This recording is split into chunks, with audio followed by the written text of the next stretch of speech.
Yeah, hi everyone. If you are preparing for UPSC or if you are planning to prepare for UPSC, then this video is going to be a game changer for you.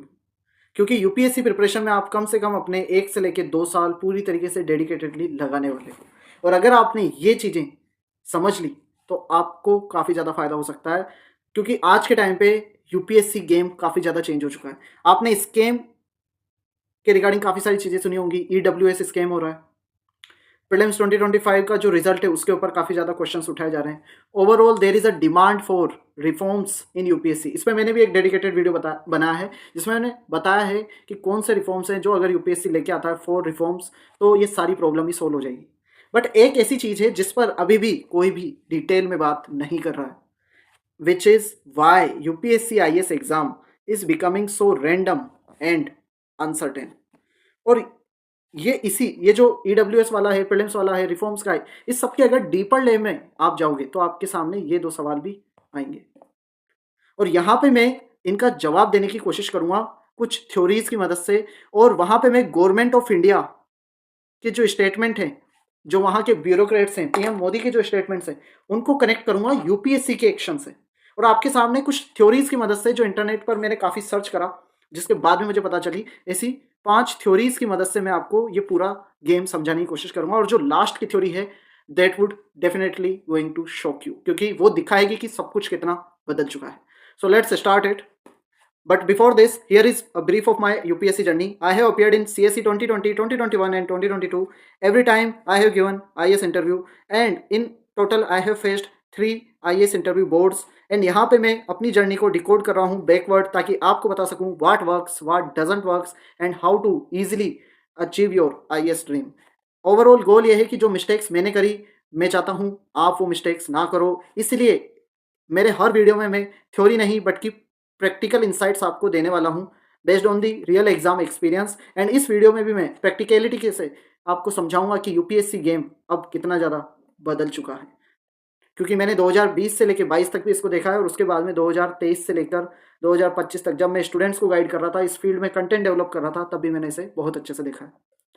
If you want full PDF of this lecture, you can download it from my Telegram channel. You can download exclusive resources from my website and दोनों का link मैंने comment section में pin कर रखा है। But पहले इस game की एक ब्रूटल रियलिटी को समझते हैं कि जिस गेम में आप एंटर हुए हो, जिस यूपीएससी एग्जाम में आप एंटर हुए हो, आईएएस एग्जाम में, उसके स्टैटिस्टिक्स क्या हैं। तो अगर आप इसको ध्यान से देखोगे तो आपको पता चलेगा यूपीएससी एक एग्जाम नहीं है, it is a psychological war. It is a system to design which is design to filter out even the brightest, जहाँ पे ब्राइटेस्ट से ब्राइटेस्ट कैंडिडेट को भी बाहर निकाला जाता है, उसी के लिए डिज़ाइन है। और जब आप नंबर देखोगे आपको सब समझ में आ जाएगा। Every year 12 to 13 lakh people register for UPSC. उनमें से 6 to 7 लाख प्रीलिम्स में अपीयर होते हैं और क्लियर कितनों का होता है? 2% का। यानी अगर आप इसका ध्यान से देखोगे 13,000 लोग क्लियर हो रहे हैं, उनमें से 2500 लोग इंटरव्यू तक पहुंचते हैं एंड फाइनल सिलेक्शन होता है डिपेंडिंग ऑन दी वैकेंसीज 800 से लेके 1000 पीपल का। In general overall success rate in this exam is less than 0.1%। अब यहाँ पे अगर स्टेटिस्टिकली देखा जाए सक्सेस रेट के अकॉर्डिंग तो आईआईटी, केट और नीट अगर इन तीनों को कंबाइन भी कर दें तब भी आईएएस एग्जाम इनसे ज़्यादा डिफिकल्ट है। लेकिन सवाल यहाँ पर यह उठता है कि इसके बावजूद मिलियंस ऑफ पीपल, 10 लाख से ज़्यादा लोग इस एग्जाम के लिए 5-6 साल अपने लगा देते हैं। लेकिन इसकी कॉस्ट सिर्फ ये नहीं है, अब यहाँ पे दूसरी कॉस्ट भी है जिसको लोग समझते नहीं है और वो है कि this exam acts as your financial and emotional black hole. और यहाँ पे मैं किसी को डीमोटिवेट, आपका मोटिवेशन डाउन नहीं कर रहा हूँ। I am just putting facts in front of you ताकि आप जो भी डिसीजन लो वो डेटा के बेसिस पे हो, क्योंकि कोचिंग इंस्टीट्यूट्स इसके बारे में बात नहीं करते हैं। वो इस एग्जाम को काफ़ी ज़्यादा ग्लैमराइज कर देते हैं, आपको ग्लैमर दिखाया जाता है, बट जो रियलिटी है वो आपसे कहीं ना कहीं छुप जाती है। तो अगर आप इसको देखोगे कैसे फाइनेंशियल और इमोशनल ब्लैक होल की तरह काम करता है, तो कोचिंग की फीस अगर आप देखोगे हर साल तो 1.5 से लेकर 2.5 लाख पर ईयर होती है। ड्यूरेशन जो है ऑन एवरेज 3 से लेकर 6 साल प्रिपरेशन का टाइम है। जो कहते हैं I have cleared it in first attempt, उनका भी एटलीस्ट 3 साल का टाइम इस एग्जाम में गया होता है, बट वो टाइम होता है उनकी ग्रेजुएशन का। ठीक है, अब यहाँ पे इनकम का क्या सेक्रीफाइस हुआ है, तो ये जो 3 से लेकर 6 साल कैंडिडेट ने यहाँ पे स्पेंड करें, अगर वो 3 से लेकर 4 लाख भी एक साल के कमाते तो आप देख सकते हो 3 से लेकर 6 साल में 10 से लेकर 30 लाख तक का उनका ओवरऑल लॉस हुआ है इनकम का। वो चाहते तो कहीं काम कर सकते थे जिससे वर्क एक्सपीरियंस आता या फिर अपना एक स्टार्टअप भी बिल्ड कर सकते थे। लेकिन यहाँ तो मैंने सिर्फ फाइनेंशियल कॉस्ट की बात करी है। एक हिडन कॉस्ट है जो तो कभी दिखाई देती ही नहीं है, और वो वही जानता है जो इस साइकिल में रहा है लाइक मी। वो है इमोशनल कॉस्ट। फाइनेंशियल कॉस्ट आपके पेरेंट्स आपकी फिलअप कर सकते हैं, आप बाद में पैसा कमा लोगे, बट इमोशनल कॉस्ट जो कि कभी दिखाई नहीं देती, उसे फिल करना बड़ा मुश्किल है। Throughout this journey you are going to feel the burnout, you are going to feel regret of not achieving your targets, या टारगेट अचीव कर लिया तो अपने फ्रेंड्स को, रिलेशंस को खोते हुए देखने का रिग्रेट, या फिर आपने टारगेट भी अचीव कर लिया, सब चीज़ें कर ली, लेकिन फाइनली आपको सक्सेस ही नहीं मिली किसी भी स्टेज पे, तो उसमें जो आपने अपॉर्चुनिटी कॉस्ट देखा, आपने सपने को टूटते हुए देखा, उसका रिग्रेट। एंड मोस्ट इंपॉर्टेंट जो आपको काफी बाद में पता पड़ता है वो है डिलेड लाइफ डिसीजंस का रिग्रेट। आपके फ्रेंड्स मैरिज कर रहे होंगे, अपना बिजनेस स्टार्ट कर रहे होंगे, करियर में प्रोग्रेस कर रहे होंगे, लेकिन आप एक कमरे में बैठ के दिन भर पढ़ाई कर रहे हो। तो डिलेड लाइफ डिसीजन है, उनका रिग्रेट जो है वो भी यहाँ पे आपको देखना पड़ेगा। This is the harsh reality. Opportunity cost अगर देखें तो आपकी 20s ये प्रिपरेशन ले जाती है, फायदे भी बहुत ज़्यादा है इसकी प्रिपरेशन के, लेकिन उस पर बहुत सारे वीडियोस हैं, so I don't want to talk about that. But opportunity cost क्या है, आपके 20s चले जाते हैं, फाइनेंशियली आप स्टैंड हो जाते हो, एंड करियर आपका डिले हो जाता है। और इसी कंटेक्स्ट में अब मैं दिखाऊंगा आपको गवर्नमेंट ऑफ इंडिया के जो ऑफिसर हैं, इकोनॉमिक एडवाइजरी काउंसिल के जो मेंबर हैं 2 PM संजीव सान्याल का स्टेटमेंट, जिन्होंने कहा था too many bright minds are wasting their youth chasing a random and outdated selection process. और इस पर काफ़ी ज़्यादा बवाल भी हुआ था, बट जब आप इन सारे फैक्ट्स को देखोगे तो आपको समझ में आएगा कि क्यों संजीव सान्याल ने ये कहा था। अब सिर्फ इन्होंने ये कहा नहीं है, अब इस पे मीडिया ने, यूपीएससी कोचिंग इंडस्ट्री ने, स्टूडेंट्स ने तो बैकलैश दिखा, लेकिन इस स्टेटमेंट का इम्प्लीकेशन यूपीएससी एग्जाम में यूपीएससी ने इनडायरेक्ट तरीके से दिखाया, वो मैं आपको इस वीडियो में समझाऊंगा, इसलिए इसको एंड तक देखते रहना, क्योंकि ऐसा वीडियो आपको मिलेगा नहीं यूट्यूब पे। तो overall the main topic of this video is that why UPSC is becoming so uncertain, and I will be discussing theories, trends, and finally truth, and what you should do now, क्योंकि यही तो सबसे बड़ा सवाल है। तो पहली theory है कि यूपीएससी चाहता है कि ये जो कोचिंग इंडस्ट्रियल कॉम्प्लेक्स बन चुका है उसको ब्रेक करा जाए, इसलिए वो इतना ज़्यादा इस पेपर को रैंडम बना रहा है, और ये थ्योरी काफ़ी ज़्यादा सेंस भी बनाती है। देखो, हर साल यूपीएससी कोचिंग इंडस्ट्रीज इंस्टीट्यूट क्या करते हैं, यूपीएससी का पेपर आता है, उसको वो अच्छे से एनालाइज करते हैं, वहाँ पे वो कुछ टेक्निक, कुछ पैटर्न, कुछ चीज़ें आइडेंटिफाई करने की कोशिश करते हैं, और एक टेम्पलेट बेस्ड एजुकेशन क्रिएट करते हैं। ठीक है, कि आप ये फॉर्मूला फॉलो कर लो, ये टेम्पलेट फॉलो कर लो, ये ट्रिक फॉलो कर लो, तो आपका यूपीएससी एग्जाम क्लियर हो जाएगा। और इसी तरीके से वो स्टूडेंट को अट्रैक्ट करते हैं। अब यूपीएससी क्योंकि इनकी मोनोपोली तोड़ना चाहता है, तो यूपीएससी फाइट बैक करता है अपने ही पैटर्न को डिस्ट्रॉय करके। यानी कि जो एनालिसिस कोचिंग इंडस्ट्री ने यूपीएससी का किया था, यूपीएससी इसी को डिस्ट्रॉय कर देता है अगले साल, इसी में वो चेंज ला देता है। और ये आपको देखने को मिलेगा, जीएस का पैटर्न चेंज हो रहा है, सीसेट का पैटर्न चेंज हो रहा है, मेंस के मार्क्स ऊपर नीचे हो रहे हैं।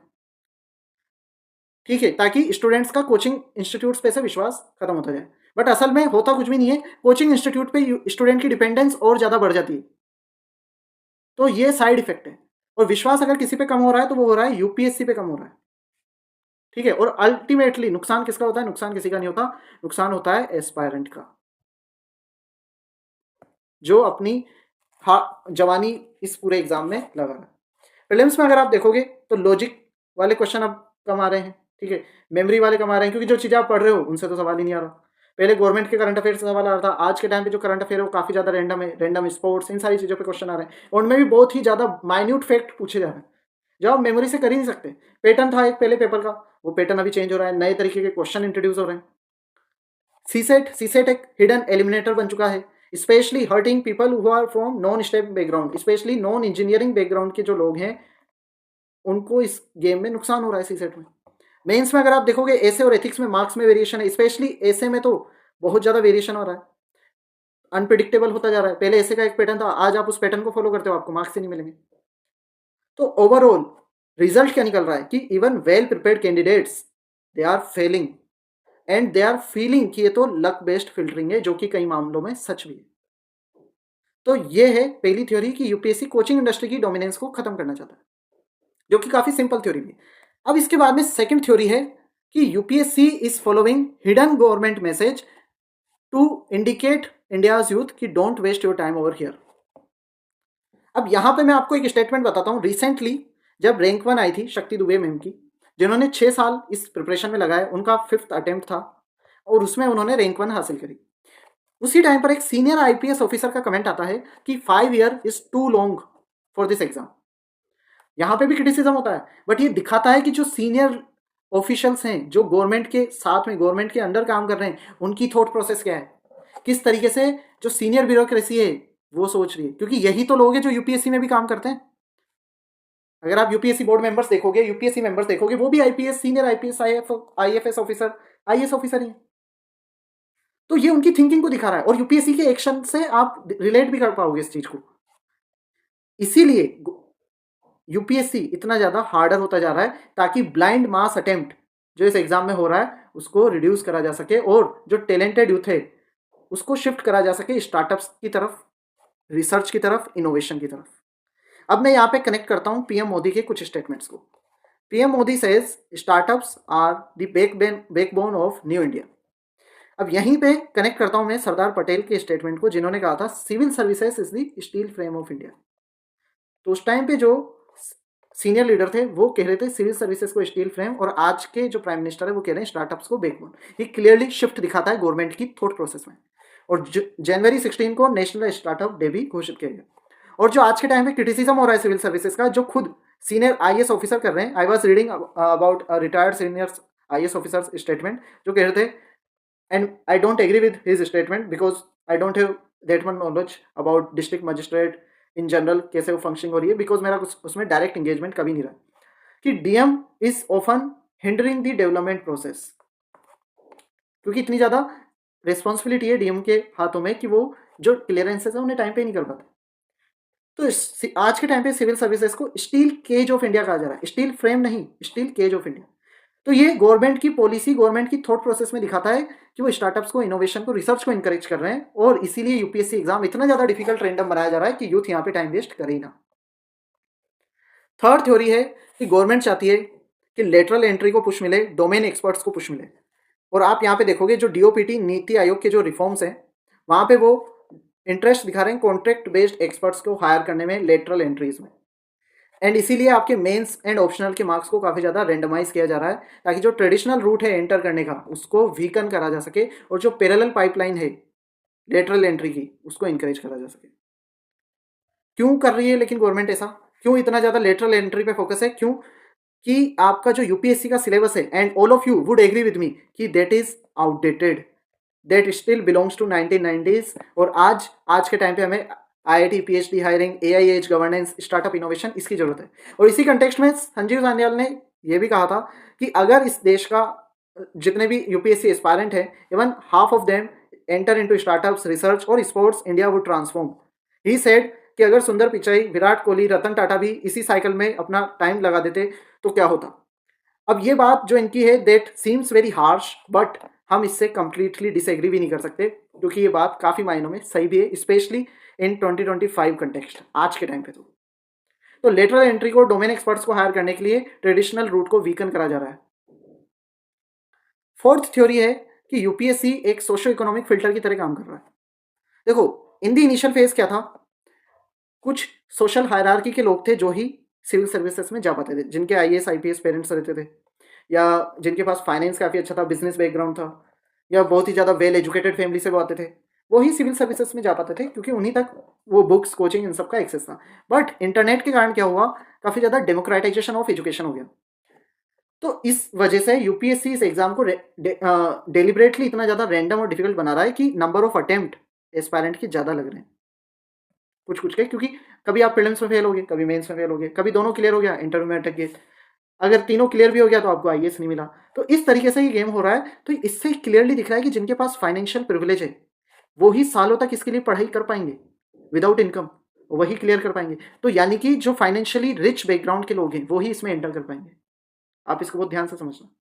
इंग्लिश फ्लुएंसी, अगर आप इंटरव्यू का स्टेटस उठाओगे, you will find those people who are giving in English, they are scoring higher marks than Hindi candidates in interview। और डिफरेंस इतना ज़्यादा होता है कि किसी को 201 मिलते हैं और किसी को 140 मार्क्स मिलते हैं। तो 60 मार्क्स का गैप अगर यहीं पे आ गया तो everything changes. Secondly urban exposure, coaching centres, coaching की इतनी ज़्यादा रिलायंस बढ़ती जा रही है, ठीक है, कंपटीशन इतना ज़्यादा टफ होता जा रहा है, तो अर्बन एक्सपोजर वाले जो कैंडिडेट हैं उनको इसमें बेनिफिट होगा। ऑल्दो अर्बन वाला आज के टाइम पे इतना रिलेवेंट नहीं है क्योंकि आप इंटरनेट से कनेक्ट करके भी काफ़ी अच्छी गाइडेंस ले सकते हो।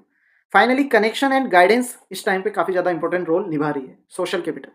तो ये दिखाता है कि यूपीएससी इस एग्जाम को इतना ज़्यादा रैंडम इसलिए बना रहा है ताकि एक पर्टिकुलर सोशल हायरार्की के लोग इसमें एंटर करें, जिनके पास फाइनेंशियल बफर हो, इंग्लिश फ्लुएंसी हो, अर्बन एक्सपोजर हो, ठीक है। In the merit disguise, merit के नाम पे ये सब हो रहा है, लेकिन जो फाइनल थ्योरी है वो बिल्कुल सच भी लगती है क्योंकि वैसा तो हो ही रहा है, और ये एक टेक्टिकल शिफ्ट दिखाता है यूपीएससी गेम में। वो थ्योरी है कि UPSC system doesn't wants UPSC system wants survivors not just scholars. पहले क्या था, अगर आप अच्छे से चीज़ों को मेमोराइज कर सकते हो, रोट लर्न भी कर सकते हो, you will be able to clear it. But now जो रेजिलियंट है, एडेप्टिव है, जो बदलते पैटर्न के साथ एडजस्ट हो पा रहा है, प्रेशर को झेल पा रहा है, वही क्लियर कर पाएगा। फिलोसॉफिकल एसेज आ रहे हैं जिनका एज सच कोई पैटर्न नहीं है, कोई मेमोराइज्ड कंटेंट आप वहाँ पे यूज नहीं कर सकते, आपकी डेप्थ ऑफ थॉट को वहाँ पे टेस्ट किया जा रहा है। केस स्टडीज एम्बिगुअस आ रही हैं जहाँ पे कोई राइट आंसर नहीं है, आपकी थॉट प्रोसेस को वहाँ पे जज करा जा रहा है। प्रीलिम्स में 50-50 टाइप के क्वेश्चन आ रहे हैं, स्टेटमेंट असर्शन वाले क्वेश्चन आ रहे हैं, इंटरप्रिटेशन वाले क्वेश्चन आ रहे हैं जहाँ पे जजमेंट रिक्वायर्ड है। वहाँ पे भी आपकी रेजिलेंस, आपकी एडेप्टिबिलिटी को टेस्ट करा जा रहा है। आप कितना भी मेमोराइज कर लो, you will not be able to answer those things just using your memory. और आज के टाइम पे uncertainty has become a new filter. आप कितने इंटेलिजेंट हो, कितने हार्ड वर्किंग हो, इट डजेंट मैटर, आप अनसर्टेनिटी को कितने अच्छे से हैंडल कर पा रहे हो, that has become the new filter. And अगर आप अनप्रिडिक्टेबिलिटी को हैंडल नहीं कर पाते तो आप कैसे गवर्नेंस में जो केओस आएगा उसको हैंडल करोगे, ये यूपीएससी देख रहा है। तो अगर आप स्कॉलर बनने के हिसाब से पढ़ाई कर रहे हो तो आपके लिए गेम बहुत ज़्यादा मुश्किल है। आपको अनसर्टेनिटी से डील करना आना चाहिए, आपको resilient and adaptive mindset develop करना होगा। अब ओवरऑल अगर इन थ्योरीज को रियलिटी से कनेक्ट करें तो एक सिस्टमिक शिफ्ट आपको देखने को मिलेगी, जिसमें आपको देखने को मिलेगा पैटर्न चेंज हो रहा है और इससे एस्पायरेंट पे क्या इफेक्ट आ रहा है, उन्हें अडेप्ट करना पड़ेगा। नए क्वेश्चन का फॉर्मेट है तो यानी कि आपको क्रिटिकल थिंकिंग करनी पड़ेगी, memorisation will not work anymore. Unpredictable है तो आपकी मेंटल रेजिलेंस आपको डेवलप करनी पड़ेगी। कॉम्प्लेक्स केस स्टडीज हैं तो आपको होलिस्टिक गवर्नेंस पर्सपेक्टिव से स्टडी करनी पड़ेगी कि आप किस तरीके से गवर्नेंस में कॉन्ट्रीब्यूट करोगे। इसी को जज करा जा रहा है कॉम्प्लेक्स केस स्टडी से। प्रीलिम्स रैंडम हो रहा है जिससे डिमोरलाइजेशन हो रहा है, लॉटरी इफेक्ट लग रहा है, तो जो मेरिट बेस्ड कैंडिडेट है, जो हार्ड वर्किंग कैंडिडेट है, दे आर स्विचिंग, वो अब दूसरे करियर की तरफ भी देख रहे हैं क्योंकि यहाँ पे ऐसा लग रहा है कि सक्सेस तो लक पे ज़्यादा डिपेंड कर रही है, प्रिपरेशन पे कम। और यही यूपीएससी चाहता है, यही गवर्नमेंट चाहती है। अगर आप देखोगे तो अब आप कनेक्ट करते जाना, सीसेट को हार्ड एंड करा जा रहा है ताकि नॉन इंजीनियरिंग बैकग्राउंड के लोगों को फिल्टर आउट करा जा सके, और यही एक सोशल हायरार्की को मेंटेन करने का तरीका है, ठीक है। इसके बाद में ऑप्शनल के मार्क्स को आई विल नॉट से manipulated, but definitely it seems कि आर्बिट्री स्केलिंग हो रही है जिसका फॉर्मूला किसी को नहीं पता। कभी किसी साल किसी ऑप्शनल को बहुत अच्छे नंबर मिलते हैं, किसी साल अच्छे नंबर नहीं मिलते हैं, ड्रास्टिकली डिफरेंट स्कोर आ रहा है जिससे अनप्रिडिक्टेबल रैंक आउटकम आपके सामने देखने को मिल रहे हैं। तो रैंक इन्फ्लेशन हो रहा है कि नहीं ऑप्शनल में, and in some optional rank suppression हो रहा है। मेंस की जो थीम्स हैं, स्पेशली चेकिंग का क्या पैटर्न है, किस तरीके से आंसर चेक हो रहे हैं, नोबडी नोज, वो काफ़ी ज़्यादा अनप्रिडिक्टेबल हो रहा है, ठीक है। तो overall themes are shifting, scaling is shifting in optional, and that is making this exam random. और यहाँ पे भी हार्डवर्क का रोल कम किया जा रहा है। हार्डवर्क का रोल डेफिनेटली है, बट जो बहुत ही ज़्यादा मेरिटोरियस कैंडिडेट हैं उनको यहाँ पे डिस्करेज करा जा रहा है कि वो इस एग्जाम में एंटर ना करें, बिकॉज ये एग्जाम इतना ज़्यादा रैंडम हो रहा है। और ये रैंडम क्यों किया जा रहा है, क्योंकि गवर्नमेंट नहीं चाहती, उनका स्टेटमेंट तो यही दिखाता है कि गवर्नमेंट सिविल सर्विसेज को डिस्करेज करना चाहती है। और अगर आप यूट्यूब पे भी देखोगे इन जनरल तो इस पर काफ़ी ज़्यादा डिस्कशन हो रहा है। इंटरव्यू की स्टेज पे आप देखोगे इंटरव्यू में इनकंसिस्टेंसी, स्कोर काफ़ी ज़्यादा वाइल्डली रेंज कर रहे हैं, ठीक है। तो ओवरऑल यहाँ तक कि इंटरव्यू में जो ड्रामेटिकली डिफरेंट स्कोर आ रहे हैं वो इस पर भी डिपेंड कर रहा है कि आपका बोर्ड कौन सा है। I have given 3 interviews and I know कि बोर्ड पे काफ़ी ज़्यादा डिपेंड करता है आपका score. Time of the day पे कई बार उनका मूड कैसा है, या फिर किसी अनप्रिडिक्टेबल फैक्टर पे क्या सवाल उन्होंने पूछा, आपने क्या आंसर दिया, उस पर क्या काउंटर क्वेश्चन हुआ, एंड देन फाइनली उनका क्या इंप्रेशन बना, या उस टाइम पे कौन सी कंट्रोवर्सी चल रही थी।